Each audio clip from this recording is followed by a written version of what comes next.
Good morning all of you. आज हम next class आगे बढ़ते हैं।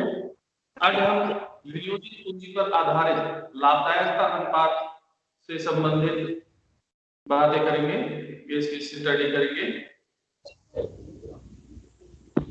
विनियोजित पूंजी पर आधारित लाभदायकता अनुपात profitability ratio based on capital employed. ठीक है, किसी भी व्यवसाय में पूंजी इन्वेस्टर, ठीक है, पूंजी विविध इन्वेस्टरों के माध्यम से की जाती है, उनसे उनके साधनों से प्राप्त की जाती है। कंपनी को अपने अर्जित लाभों में से प्रत्येक साधन से प्राप्त पूंजी की लागत का भुगतान करना होता है। अतः जो विभिन्न मदों से प्राप्त पूंजी की लागत की तुलना में विनियोजित पूंजी पर लाभ का अध्ययन संस्था के वित्तीय प्रबंधन के लिए ये काफी महत्वपूर्ण हो जाता है और अति आवश्यक हो जाता है। तो विनियोजित पूंजी कैपिटल एम्प्लॉयड, ये आपको मालूम है कि कैसे निकालना है, किस तरीके से आप लोग पढ़ चुके हैं, है ना। तो विनियोजित पूंजी जो है, इसको इनका स्वरूप जो है, ठीक है, हम यहाँ ये देखते हैं कि विनियोजित पूंजी के जो मुख्य स्वरूप है, इसको हम 4 भागों में डिस्कस कर सकते हैं। पहला है सकल विनियोजित पूंजी, ठीक है, ग्रॉस कैपिटल,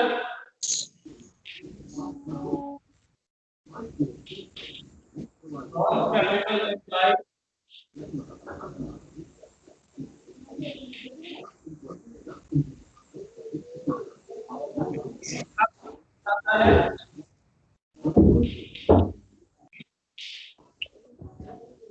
कैपिटल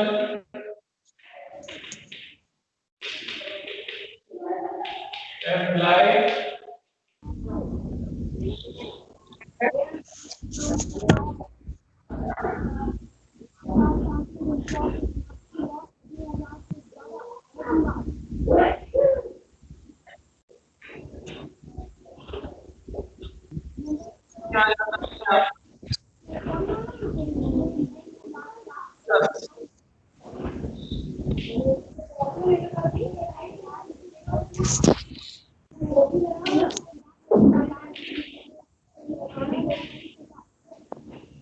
फाइनल्स में एम्प्लॉयड।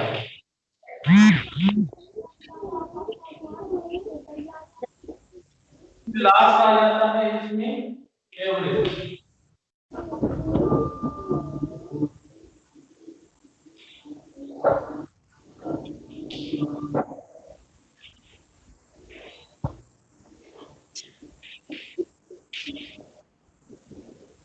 ठीक, तो इसका स्वरूप जो है विनियोजित पूंजी पर आधारित लाभदायकता अनुपात को हम से 4 भागों में विभाजित करते हैं। तो 4 हो जाता है। पहला सकल विनियोजित पूंजी, दूसरा शुद्ध विनियोजित पूंजी, तीसरा स्वामित्व शुद्ध विनियोजित पूंजी और आपका चौथा औसत विनियोजित पूंजी के आधार पर। तो जैसे कि सकल विनियोजित पूंजी जो है, तो सकल विनियोजित पूंजी क्या ग्रॉस कैपिटल एम्प्लॉयड में हम देखते हैं किसी भी संस्था की स्थायी संपत्तियां जो कि ग्रास के बाद, ठीक है, डेप्रिसिएशन जो है, आफ्टर डेप्रिसिएशन अथवा नए मूल्यांकित मूल्य पर होता है और इसका अचल संपत्तियों के योग को ही यहाँ पर सकल विनियोजित पूंजी कहा जाता है। जैसे कि मान लीजिए हम सपोज एक उदाहरण ले लेते हैं, इसमें किसी संस्था का डेप्रिसिएशन के बाद उसकी शुद्ध स्थायी संपत्तियां हम इसी में लेते हैं। मान लीजिए उसकी शुद्ध जो स्थायी संपत्ति है, ठीक है, शुद्ध स्थायी संपत्ति मान लीजिए 50,000 और चल संपत्ति 10,000, ठीक है। उसकी जो चल संपत्तियों का योग सकल पूंजी के इसमें होगा, अर्थात यहाँ पर सकल विनियोजित उसकी राशि कितनी हो जाएगी, ये दोनों क्या हो जाएंगे, प्लस हो जाएंगे, तो ये कितना हो जाएगा 60,000। यानी कि उस संस्था में उसका सकल विनियोजित पूंजी कितना है, 60,000 रुपए।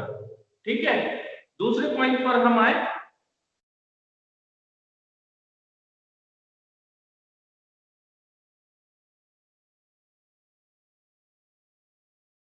अब इसी प्रकार से यदि मान लीजिए, जैसे कि हमने यहाँ पर लिया, मान लीजिए कि भाई किसी संस्था की जो उसकी स्थायी संपत्ति है वो 50,000 है और चल संपत्ति उसकी 10,000 है, तो उसका सकल विनियोजित पूंजी कितनी हो जाएगी, 60,000। अब यदि हम मान लेते हैं किसी संस्था का स्थायी संपत्ति जो है 40,000 रुपए है, वर्तमान मूल्य उसका 45,000 है। ठीक है, मान लीजिए 40,000 रुपए उसकी स्थायी संपत्ति है,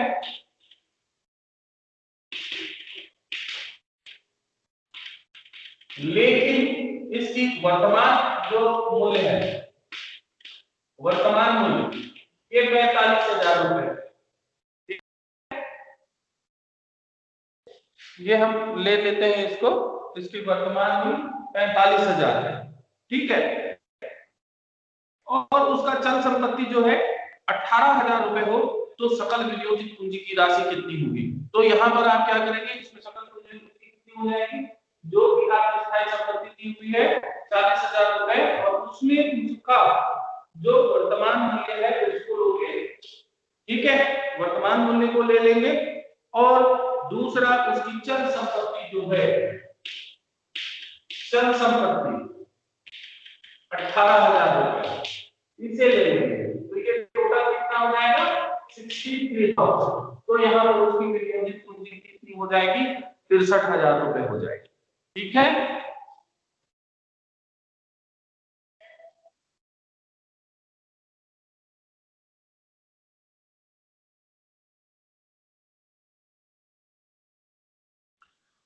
अब हम आ जाते हैं दूसरा, शुद्ध विनियोजित पूंजी, नेट कैपिटल एम्प्लॉयड, शुद्ध विनियोजित पूंजी पर आ जाते हैं।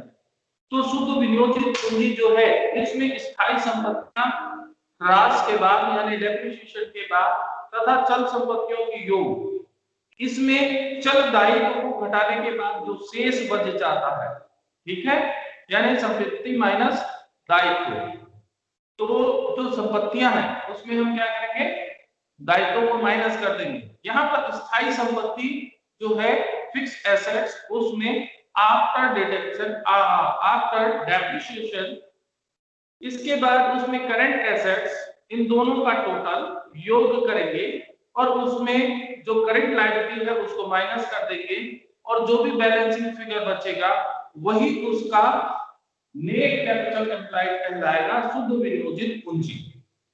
ठीक है, मान लीजिए किसी संस्था की स्थायी संपत्ति जो शुद्ध है, नेट है, वो 50,000 रुपए है, चल संपत्ति उसकी 25,000 रुपए है, और चल दायित्व तो उसका 10,000 है। तो यहाँ पर तीन चीजें हमको मिल गई है, स्थायी शुद्ध संपत्ति कितनी है, 50,000 रुपए।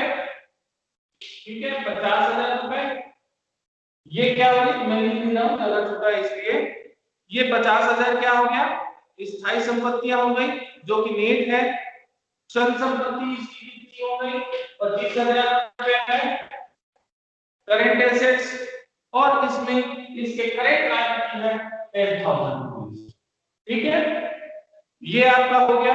तो जब हम इसको सॉल्व करेंगे कि भाई इसका शुद्ध विनियोजित पूंजी कितनी है, तो शुद्ध विनियोजित पूंजी कितनी हो जाएगी, यहाँ पर क्या हुआ था, ये नेट एसेट्स था प्लस हो गया current assets minus current liabilities, S1 क्या हो जाएगा आपका, नेट कैपिटल एम्प्लॉयड। तो कितना हो गया यहाँ पर आपका, कितना हो जाएगा इसमें, जब आप निकालेंगे तो 65,000, ये आपका आंसर है। तो ये आपका निकल जाएगा शुद्ध विनियोजित पूंजी। ठीक है, नेक्स्ट हम आगे बढ़ते हैं तीसरे पॉइंट पर, स्वामित्व शुद्ध विनियोजित, है ना, प्रोप्राइटरी नेट एम्प्लॉयड।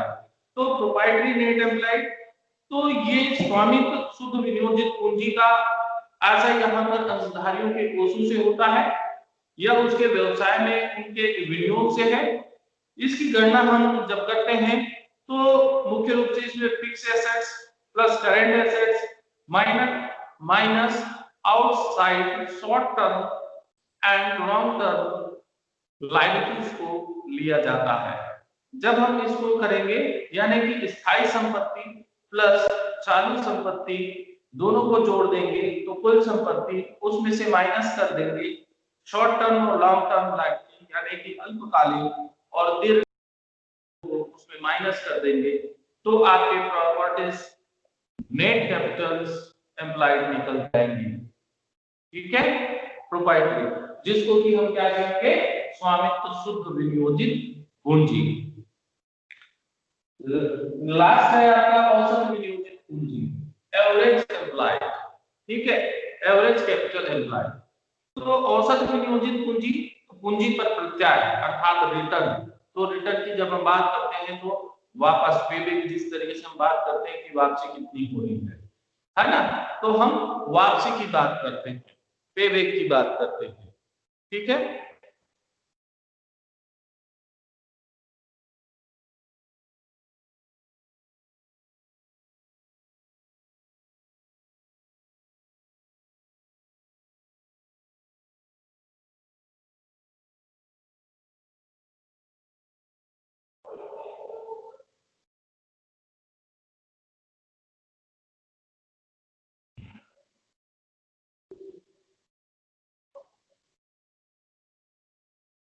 तो यहां पर हम वापस पहुंच जाते हैं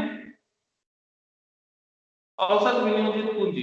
तो पूंजी पर प्रत्याय रिटर्न की जब हम गणना करते हैं, ठीक है, तो गणना करने के लिए कभी कभी औसत विनियोजित पूंजी जो कि निकाली जाती है तो किसी निश्चित अवधि के लिए अर्जित आय औसत आधार पर अर्जित की गई होती है। औसत विनियोजित पूंजी गणना करने के लिए प्रारंभिक विनियोग पूंजी और अंतिम विनियोग पूंजी का औसत निकाला जाता है यानी कि क्लोजिंग और ओपनिंग। ठीक है, क्लोजिंग कैपिटल एम्प्लॉयड और प्लस क्लोजिंग कैपिटल एम्प्लॉयड दोनों को अंतिम प्रारंभिक और अंतिम दोनों का औसत अर्थात 2 से जब हम डिवाइड कर देते हैं तो उसका एवरेज निकल आता है। तो इन दोनों ही रीतियों से निकाले जाते हैं। तो औसत विनियोजित पूंजी को हम मुख्यतः दो रीतियों से ज्ञात कर सकते हैं। जैसे कि मैंने आपको बताया यहाँ पर एक प्रथम जो है फर्स्ट है ना एवरेज कैपिटल एम्प्लॉयड। तो इस विधि के अनुसार से हम क्या करते हैं प्रारंभिक विनियोजित पूंजी प्लस अंतिम विनियोजित पूंजी बटा 2। तो जो भी आपका प्रारंभिक और अंतिम है उसको जोड़ देंगे और 2 से भाग दे देंगे तो आपका औसत विनियोजित पूंजी निकल आएगा। दूसरा मेथड है आपका औसत विनियोजित पूंजी के लिए। तो इसमें हम क्या करते हैं कि इसके अनुसार से जो अंतिम विनियोजित पूंजी में चालू वर्ष के लाभ का आधा, ठीक है, अंतिम जो है क्लोजिंग कैपिटल एम्प्लॉयड में 1.5 ऑफ करेंट ईयर्स प्रॉफिट यानी चालू वर्ष का आधा लाभ लेंगे माने उसका 50% करेंट ईयर्स की जो प्रॉफिट है उसका उसमें प्लस किसको कर देंगे क्लोजिंग कैपिटल एम्प्लॉयड तो आपका निकल आएगा। उसमें उसको क्या करते हैं भाग को घटा दिया जाता है। ठीक है, फिर दूसरा हम आते हैं। अब इसमें क्या होता है कि औसत विनियोजित पूंजी के रूप में होती है। दूसरा पार्ट में जब आते हैं तो प्रारंभिक विनियोजित पूंजी में चालू वर्ष के लाभ का आधा भाग को जोड़ दिया जाता है और इस प्रकार से इसमें यहाँ पर आप क्या करेंगे जोड़ेंगे। सॉरी एक चीज गलती हो गई है, यहाँ पर क्लोजिंग कैपिटल एम्प्लॉयड में चालू वर्ष का लाभ को माइनस करेंगे हटा देंगे। ठीक है, यहाँ पर आप घटाएंगे और यहाँ पर ओपनिंग में जोड़ दोगे यानी कि प्रारंभिक विनियोजित पूंजी प्लस 1.5 करेंट ईयर्स प्रॉफिट। तो प्रारंभिक विनियोजित पूंजी में चालू वर्ष का आधा लाभ जोड़ देंगे और अंतिम यदि आप लेते हैं अंतिम विनियोजित पूंजी को तो उसमें चालू वर्ष के आधे लाभ को उसमें से घटा देंगे तो आपका औसत विनियोजित पूंजी निकल आएगा। अब यहाँ पर विनियोजित पूंजी की जो गणना की जाती है, तो अब वापस हम चले जाए, विनियोजित पूंजी की जब हम गणना करेंगे तो वहां पर दो भाग होंगे इसके मुख्य। विनियोजित पूंजी की गणना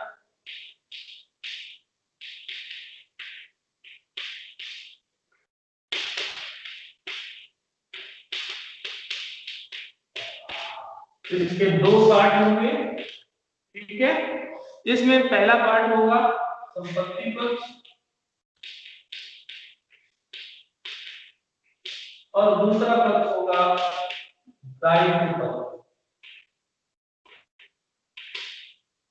एसेट साइड और लायबिलिटी साइड, ठीक है। ये दो मेथड के माध्यम से इसको निकाला जाए, ठीक। अब हम इसमें आते हैं पहले पार्ट में, ठीक है। ये दो पार्ट हुआ विनियोजित पूंजी की गणना करते समय, ये दो चीजों पर ध्यान रखना है, संपत्ति पक्ष और दायित्व पक्ष, एसेट साइड और लायबिलिटी साइड। हम बात करते हैं एसेट साइड का। एसेट साइड की जब हम बात करते हैं तो सकल विनियोजित पूंजी की गणना करने के लिए व्यवसाय में प्रयुक्त वास्तविक संपत्तियों को इसमें सम्मिलित किया जाता है। किसे शामिल करेंगे इसमें? वास्तविक संपत्तियों।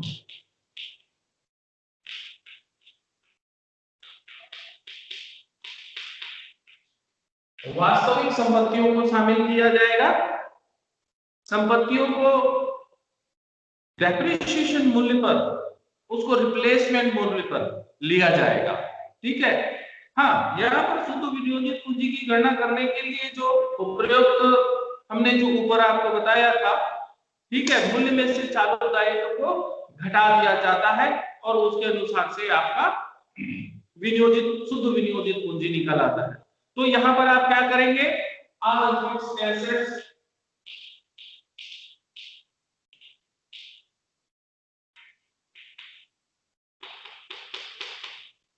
ठीक है, ये क्या होगा? Depreciate on appreciated value of assets at replacement cost, ठीक है। इसमें आप क्या करेंगे? प्लस करेंगे, क्या चीज को इसमें प्लस कर देंगे? इन्वेस्टमेंट,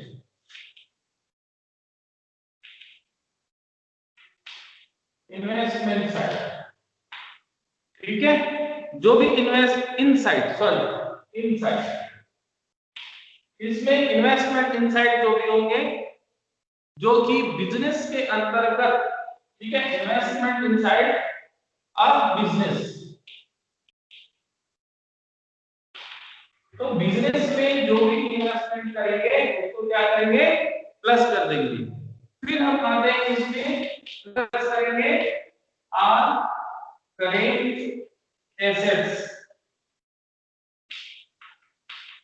चालू संपत्ति को, सभी चालू संपत्तियों को इसमें जोड़ दिया जाएगा। तो जब हम इसको पूरा कंप्लीट करते हैं तो यहाँ पर क्या निकल आएगा आपको?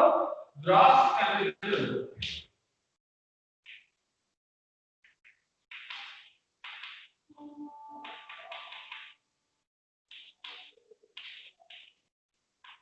ग्रॉस कैपिटल एम्प्लॉयड आ जाएगा, ठीक है।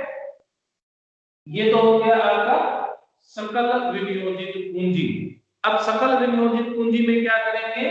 माइनस कर देंगे ऑल करेंट, क्या चीज को माइनस करेंगे इसमें? ऑल करेंट लायबिलिटीज,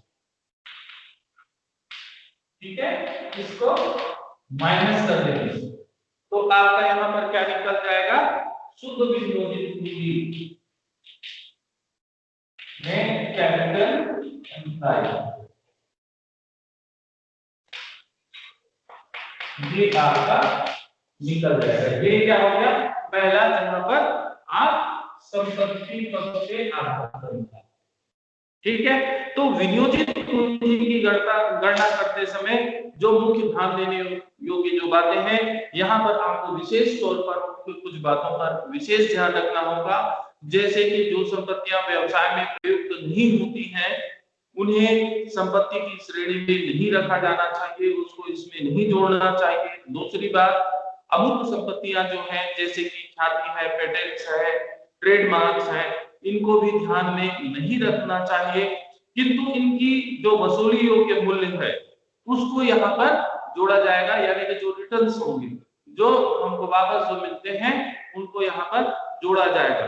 तीसरी बात कि जो एक्सटर्नल इन्वेस्टमेंट है, यानी कि बाह्य विनियोगों को भी ध्यान में नहीं रखना है, उसको नहीं लिया जाएगा। जो काल्पनिक संपत्तियां हैं जैसे कि प्रारंभिक में लाभान्वित विवरण का नाम, शेष, अंशों पर निर्गमन परवट्टा आदि, इसको भी यहाँ पर ध्यान नहीं दिया जाएगा। अप्रचलित जो संपत्तियां हैं जिन्हें व्यवसाय में प्रयोग नहीं किया जा सकता, उन्हें भी यहाँ पर नहीं जोड़ा जाएगा। तो ये आपका क्या हो गया संपत्ति पक्ष में। दूसरी साइड में हम आते हैं दायित्व पक्ष में।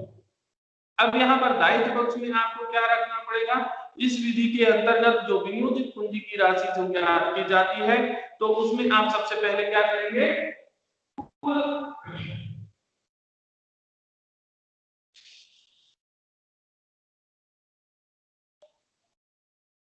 अब हम आ जाते हैं लायबिलिटी साइड। लायबिलिटी साइड में आएंगे, टोटल जो कुल है, माने टोटल ऑफ लायबिलिटी, ठीक है। मैंने कुल दायित्व सभी प्रकार के जो हैं उनको सबको लेंगे, इसमें हम क्या करेंगे, प्लस करेंगे इंक्रीज इन द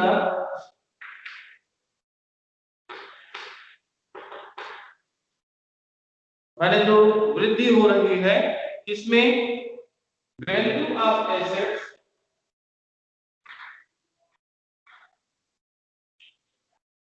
ठीक है, एसेट्स ऑन रिप्लेसमेंट कॉस्ट,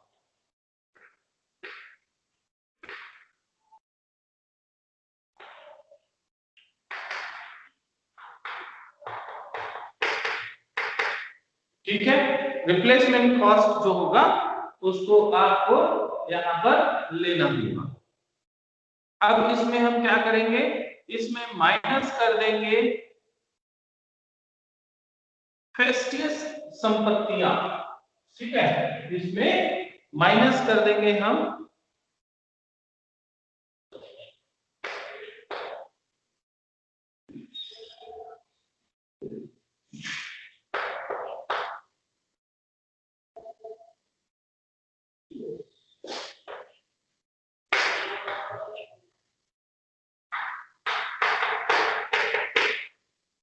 ठीक है, इसको इनर कॉलम में कर लीजिए।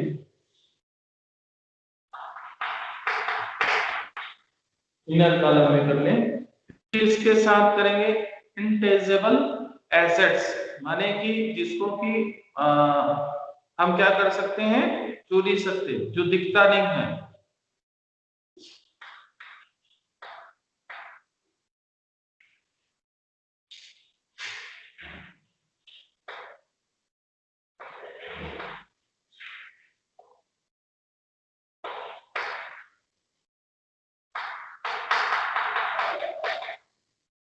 ठीक है। नेक्स्ट इसमें आइडल एसेट्स,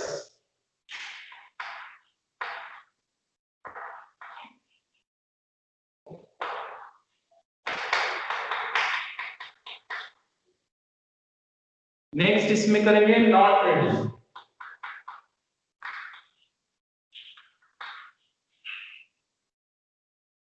गैर व्यापारिक विनियोग, इन सबको जोड़ने के बाद इसमें घटा दिया जाएगा, ठीक है। इसमें घटा देंगे आप टोटल ऑफ ऑल लायबिलिटीज में, ठीक। तो ये आपका क्या निकल जाएगा यहाँ पर, कैपिटल एम्प्लॉयड, ठीक है।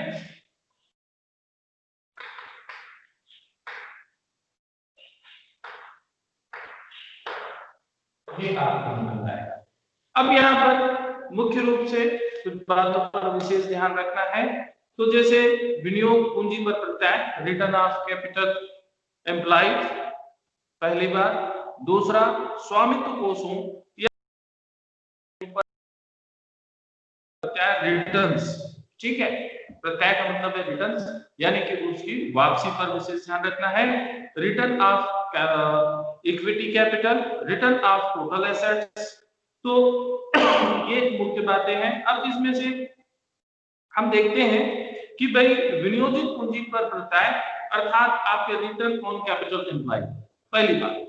तो इसके अंतर्गत जो मुख्य अनुपात बनते हैं जिनको ज्ञात करने की आवश्यकता होती है, तो रिटर्न ऑन कैपिटल एम्प्लॉयड यानी कि विनियोजित पूंजी पर प्रत्यय, तो व्यवसाय की पूर्ण लाभदायकता का यह एक महत्वपूर्ण कार्य होता है। यह अनुपात व्यवसाय में लगाए गए कोषों के उसके प्रयोग, साधन, प्रबंधकों की कुशलता का मूल्यांकन करता है। और इस अनुपात की गणना करने के लिए हम क्या करते हैं, नेट प्रॉफिट का सहारा लेते हैं। नेट प्रॉफिट यानी कि बिफोर टैक्स एंड इन्वेस्टमेंट, यानी कर के पूर्व विनियोजित, ठीक है, बिफोर पूर्व शुद्ध लाभ, कर व ब्याज, ठीक है, कर और ब्याज के पूर्व शुद्ध लाभ को हम क्या करते हैं, जो कैपिटल एम्प्लॉयड जो दिया होगा उसे आप डिवाइड कर देंगे और इनटू 100 कर देंगे, तो आपका यहां पर क्या निकलेगा, रिटर्न ऑन कैपिटल एम्प्लॉयड, यानी कि विनियोजित पूंजी पर प्रत्यय बराबर शुद्ध लाभ कर व ब्याज के पूर्व बटे विनियोजित पूंजी इंटू 100। तो ये आपका विनियोजित पूंजी पर प्रत्यय निकल जाएगा। तो यहाँ यह स्पष्ट हो जाता है कि प्रयुक्त पूंजी जो है कैपिटल एम्प्लॉयड की जगह औसत विनियोजित पूंजी यानी कि एवरेज कैपिटल एम्प्लॉयड का प्रयोग अधिक यहाँ पर सुटेबल होता है, उपयुक्त होता है। और औसत विनियोजित पूंजी की गणना हम करते हैं। तो औसत विनियोजित पूंजी के लिए मैंने आपको पहले बताया था कि औसत विनियोजित पूंजी के लिए आपको प्रारंभिक, ठीक है, विनियोजित पूंजी, प्रारंभिक विनियोजित पूंजी प्लस उसमें अंतिम विनियोजित पूंजी, दोनों को, प्रारंभिक और अंतिम दोनों को जोड़ना है और उसको डिवाइड कर देना है 2 से, तो आपका यहाँ पर एवरेज कैपिटल एम्प्लॉयड निकल जाएगा। या आप ऐसा भी कर सकते हैं औसत विनियोजित पूंजी के लिए कि अंतिम औसत विनियोजित पूंजी उसमें माइनस कर देंगे net profit after tax and interest का हाफ, ठीक है, यानी कर के पश्चात, कर व ब्याज के पश्चात के लाभ का आधा किसमें माइनस कर देंगे आप, अंतिम विनियोजित पूंजी में, तो भी आपका क्या निकल आएगा, विनियोजित पूंजी पर प्रत्यय। तो इसकी इंपॉर्टेंस ये होती है कि किसी भी व्यवसायिक संस्था की सफलता का मूल्यांकन उनके लाभों के संदर्भ में जांच करके ही किया जा सकता है। और इस जांच के लिए, इस वेरिफिकेशन के लिए यहाँ पर पूंजी पर प्रत्यय की दर विधि को ही काफी महत्वपूर्ण माना जाता है, सर्वोत्तम समझा जाता है, क्योंकि इसमें कुल लाभदायकता का माप संभव हो जाता है, तुलनात्मक अध्ययन होता है, निर्णय में सहायक होता है, संस्था की साख में वृद्धि होती है, बजट नियंत्रण जो प्रणाली है उसमें ये सहायक होता है, ठीक है। तो आज के लिए हम यहीं तक रखते हैं। अब नेक्स्ट टॉपिक में आपको इसी से आगे रिलेटेड नेक्स्ट टॉपिक में हम बात करेंगे। तो उसमें स्वामित्व कोषों का प्रत्यय, ठीक है, समता पूंजी पर प्रत्यय, ये 2 हैं। इसको भी इसी समय में अभी शॉर्ट आउट कर देते हैं 2 मिनट में। फिर नेक्स्ट जो मेन पॉइंट होगा वह अंशों पर अर्जित लाभदायकता अनुपात, earn probability on ratio, share ratio, इस पे हम बात करेंगे। तो दूसरा स्वामित्व कोषों पर प्रत्यय यानी कि रिटर्न ऑन प्रोप्राइटर्स फंड। तो जो प्रोप्राइटर्स फंड हैं स्वामित्व कोषों पर प्रत्यय, तो ये अनुपात जो है ये ब्याज घटाने के बाद शुद्ध लाभ तथा इसमें स्वामित्व कोष के बीच के संबंध को स्पष्ट किया जाता है। यानी कि रिटर्न ऑन प्रोप्राइटर्स फंड में आपको ध्यान रखना है इस अनुपात में कर व ब्याज घटाने के बाद शुद्ध लाभ और स्वामित्व कोष, ठीक है, इसके बीच के संबंध को स्पष्ट करते हैं। अर्थात net profit after tax and interest upon proprietors fund into 100। आप प्रोप्राइटर्स फंड को कैसे निकाल सकते हैं? स्वामित्व कोष को आप निकालने के लिए क्या करेंगे? जो समता अंश पूंजी है उसमें पूर्वाधिकारी अंश आप जोड़ देंगे, रिजर्व और सरप्लस, संचय और आधिक्य को जोड़ देंगे। यानी कि क्या क्या को जोड़ेंगे? समता अंश पूंजी, पूर्वाधिकारी अंश पूंजी, आधिक्य या संचय, इन तीनों चीजों को आप जोड़ देंगे।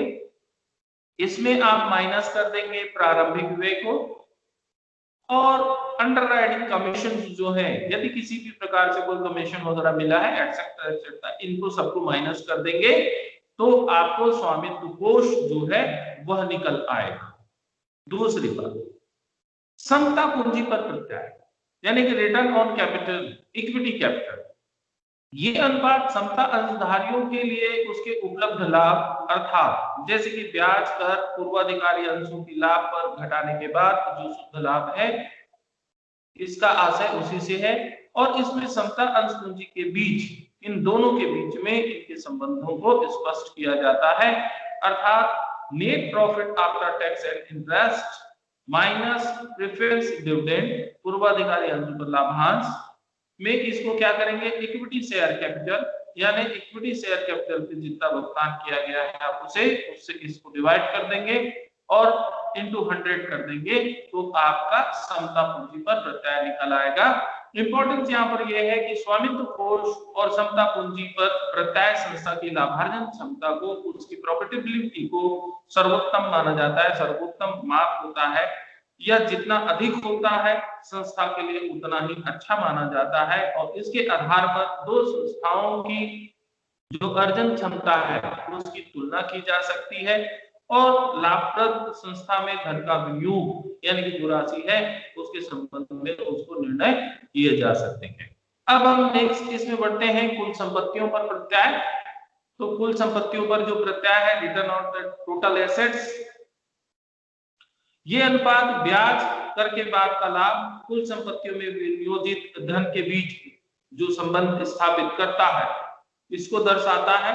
इस अनुपात से हम संपत्तियों के प्रयोग का सर्वोत्तम ढंग, माने कितने अच्छे ढंग से इसका प्रयोग किया गया है या नहीं, इसके लिए हम ज्ञात करते हैं। तो रिटर्न ऑन टोटल एसेट्स यानी कि net profit after tax and interest upon total assets,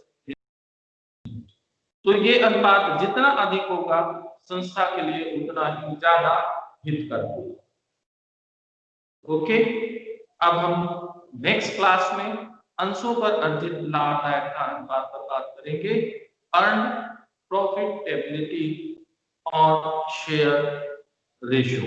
ठीक है, अंशों पर अर्जित लाभदायकता अनुपात, ये टॉपिक होगा हमारा। ओके,